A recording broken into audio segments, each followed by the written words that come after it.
But yeah, let's get to the fun part right here. The 72-hour rule. I'm doing this because there's a guy from England. He's a young guy. He said, I heard you mention the 72-hour rule on your video one time. What is that? Well, I'm going to tell you what it is. The original 72-hour rule comes from religion. And it says that couples shouldn't go longer than 72 hours without sex, without intimacy. And that's to, promote the bond and also to prevent temptation and cheating. That's the original 72-hour rule. But they've expanded on the 72-hour rule to include your whole life, guys. This is powerful here. This stuff is powerful here. This is the kind of stuff I like because this is spiritual stuff here. This is universal law right here. This is about universal principle. Okay, but it says the 72-hour rule, as we're going to talk about it today, generally refers to a productivity and psychological principle stating that if you do not take the first step toward acting on a new idea, goal, or learning within 72 hours, the likelihood of ever doing it drops to nearly zero. I'm going to read that again. It's a rule that refers to a psychological principle stating that if you do not take the first step, and we're going to talk about taking that first step, toward acting on a new idea, goal, or learning within 72 hours, the likelihood of ever doing it drops to nearly zero. How many times have you sat around, you had a great idea, but you didn't act on it? Certainly not within 72 hours. He said, damn, I need to start reading the Bible then. Now that's just for, that ain't in the Bible. That comes from, the religions, the evangelical Christians came up with that 72-hour rule.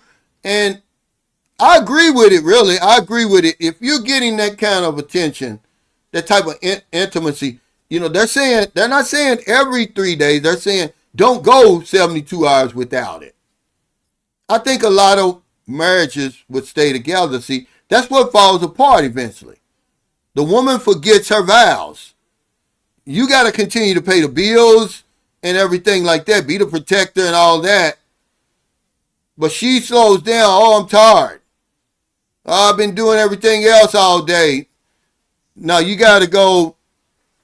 Don't go 72 hours without sex or intimacy, man. Suck my dick. Something you can do if you're going through menopause and your pussy's on fire. It's something you can do. But that's where they originally came from. Okay. But the 72-hour rule, they say this. They say it's a tool designed to combat procrastination and overthinking. Somebody said something. I think Andrew Sharp said something about overthinking. Helping individuals move from daydreaming to action by capitalizing on the initial energy. You know how you fired up, man, when something flashes across your mind? It's like, man, I should open up a taco stand in the Philippines. But you don't act on it in that 72 hours when you're on fire with the idea. That's the 72-hour rule. But we're going to show you some applications of the 72-hour rule. I want to share this with y'all, man, because this kind of stuff is important. See, as you get older, I'm 62 now. You really appreciate this stuff. I was kind of ahead of my time. I started appreciating this stuff when I first got sober because I had to do something to replace the time that I was using to get high, which was all day. So one thing that hits you when you stop drinking and get high is boredom. You got to find some way to fill that time. Well, I started reading this stuff and it really grabbed a hold of me, man, because it's real. But you can use the 72-hour rule with action and goal setting. It says if you want to start a new habit, project, or learning, you must take a concrete small step within 72 hours. Well, okay, let me give you an example and we'll go to the next one. You want to get in shape. Well, guess what? All you got to do is one pull up, or one push up, one sit up within that 72 hours. That's one small concrete step during that 72 hours, man. Just try it, guys. You ain't got nothing to lose from trying. Okay, but another way is that you can use the 72-hour rule. Decision making. They're saying pause. Says for major decisions, some utilize a 72-hour pause to allow emotional reactions to subside.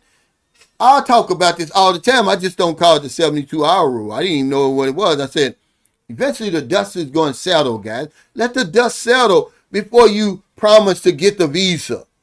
Move her in, get married, buy the new car, whatever it is you're doing. You're making these major decisions. They're saying ensuring decisions are based on logic rather than temporary feelings, man. This stuff is powerful, man. But nobody ever teaches us this stuff. By the time we learn it, hell, we're at the end of our life.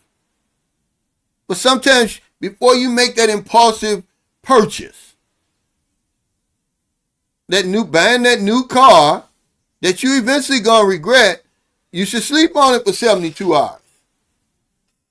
Okay, should we go ahead and move her in? Let me think about this. We call it a post-nut analysis. Same thing. When your mind is clear, guys. Okay, it says emotional regulation. If you are angry, upset, or offended, the rules suggest waiting 72 hours for reacting. You hear people say all the time, don't make a video while you're mad, while you're angry. If it won't matter in 3 days, it likely doesn't want an immediate emotional reaction. Man, stuff it's just real, man. You know, it makes all the sense in the world to a 62-year-old. Probably don't mean shit to a 32-year-old. Because the guy, Joe, my buddy Joe, he says, I hope guys 21 to 35 are listening. Hey, C. Jones, thanks for that super chat. He said, I'm coming in late. It's nice to catch you live, as always. Thanks for sharing your knowledge. Hey, I appreciate it, man. I really do. Because people think you don't know what you're talking about. They just don't want the information from you. When I look at a lot of the videos on YouTube in this genre, I'm like, well, what's the difference in what I'm saying? Anybody else is saying? It's just coming from me. A lot of people don't want it from me. I'm like, what can a young woman, 25 years old, really help you with? You don't have anything in common with. I can see the entertainment value. You're going to have more in common with somebody who's doing what you're doing or doing what you're trying to do. We have way more in common. I can talk about things that they've never even experienced before. They've got the pussy. They've got the negotiator. That's all it is, guys. But you got to be careful because it's a lot of information out there and it'll confuse you. I wouldn't overthink it when I came over here. I would just come over here and use my common sense. Okay? But a lot of the shit they be talking about, man, guys be eating it up, man. But emotional regulation. Financial discipline. For non-essential purchases, waiting 72 hours allows the urge to pass, reducing impulsive spending and buyer's remorse. sometimes, man, our pockets be on fire. You ain't gonna wait 72 hours, and then you have buyer's remorse. After that new car smell is gone and you get that first car note and the insurance, man, you're like, what the hell have I done? What the hell have I done? He said a lot of people don't even want it from a professional. Yeah, and they pay the consequences. They pay the consequences. Remember up here in the 12 riches of life. Was you on here for that paragraphics? I might have erased that. That was talking about believing in yourself, others, and a higher power. The capacity for faith is what they're talking about. It doesn't mean faith just in a religion or something like that. But just have faith in yourself, in somebody else. See, that's one of the riches of life. Because if you don't trust anybody else, guess what? You can't be trusted. That's usually what that comes down to. I'm so glad I've got people I can trust.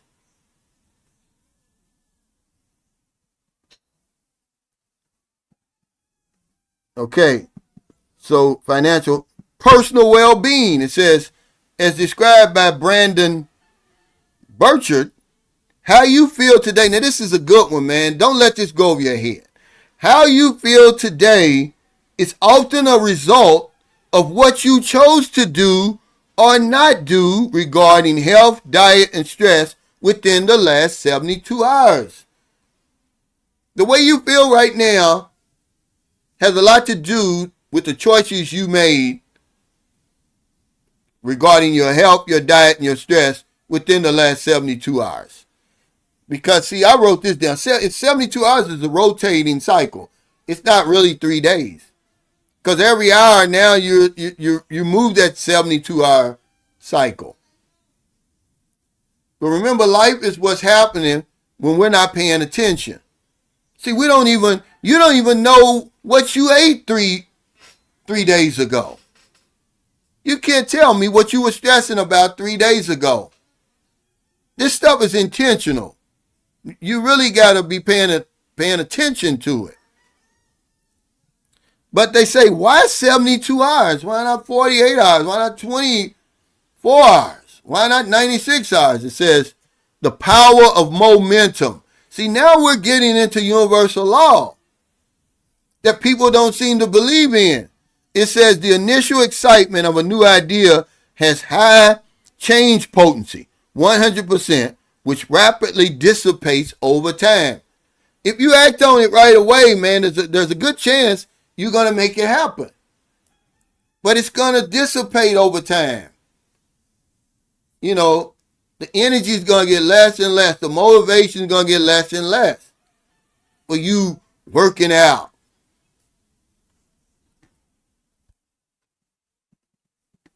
Overcoming the inertia. The first step is the hardest. Acting quickly prevents overthinking and fear from sabotaging the goal. This stuff is powerful, man. You can listen to it or not. You can apply it or not. Overcoming inertia, meaning inaction. That's all inertia means. The first step, man. That's, remember the guy asked me on my live stream, was it yesterday or the day before? He said, hey, Unc, I'm back in the gym now. He said, what tips could you give me to get started? I said, hell, you done already made the first step. You're in the gym now. That's the first step. That's the hardest thing for me to do, is to get to the gym. Once I'm there, I love it. I love working out, man, because I know it's helping me. But just getting there, it's the hard part. Okay, habit formation. While it takes much longer, closer to 66 days, to fully form a habit, acting within the first 72 hours is the crucial initiation phase of establishing that new habit, of working out, of eating better, of saving your money. See, people you know, want to travel and they don't have the money, guess what? Guess all you have to do is take the first step. Open up a bank account and put the savings account and put the minimum amount in there. That's going to be your travel for your travel expenses. And watch what happens. Okay? There's laws at play in the universe, guys. We're spinning at 1,037 and a third miles per hour. The earth is. Because you can't feel it. That's because your senses, the 5 senses they beat in your head, are failing you. You can't see the wind. You can't see electricity. But it's there. It's powerful. We don't see this stuff, so we don't believe it. It's so much going on around you that you don't even know. Not only are we spinning at 1,037 and a third miles, you're rocketing through the universe at 60,000 miles per hour. Okay? What's up? I love the chant. But that habit, go to the gym 66 days in a row. I do anything 66 days in a row. Start smoking crack for 66 days in a row, and you're going to become a crackhead, an alcoholic, or whatever it is, or a bodybuilder. But it's those initial 72 hours. That's the initiation phase. Okay? He says he's been doing it with purchases.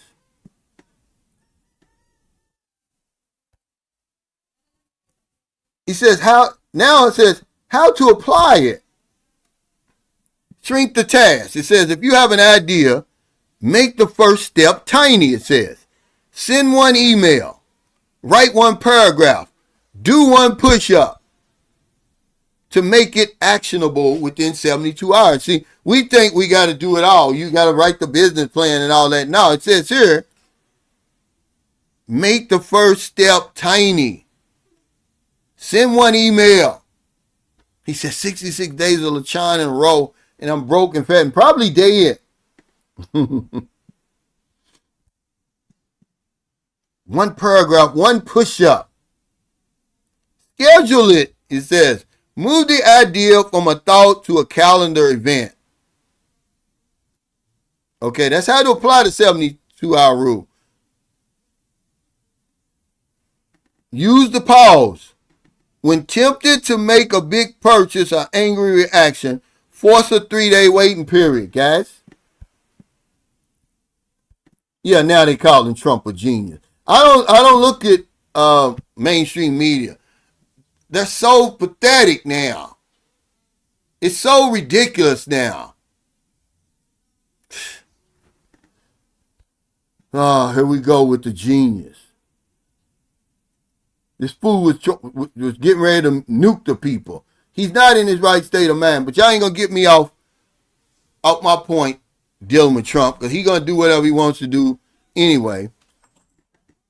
Yeah, these tools, they are powerful, but you got to use them.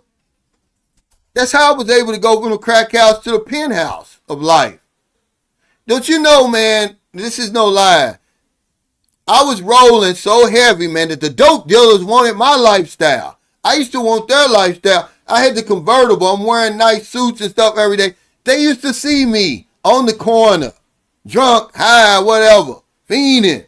Now all of a sudden, it was like somebody waved a magic wand and like, boom. They used to want to be me. Okay? They used to ask me, what did I do? How can I get to where you are? Because I started using universal law. I started practicing universal law and principle. What do you think practice is? You don't think that's universal law? Practice is universal law, guys. Whether you're practicing the right way or the wrong way. That's universal law. Okay? Practice playing the piano for 66 days in a row. The right practice. And you're going to be be able to play piano pretty damn good. There's so many laws that we don't even know, that we don't even realize, we don't even know about. So we don't even use them, but a lot of them we use them every day. Law of substitution. Your mind can only focus on one thought at a time. So if you stressing on something, then change the thought.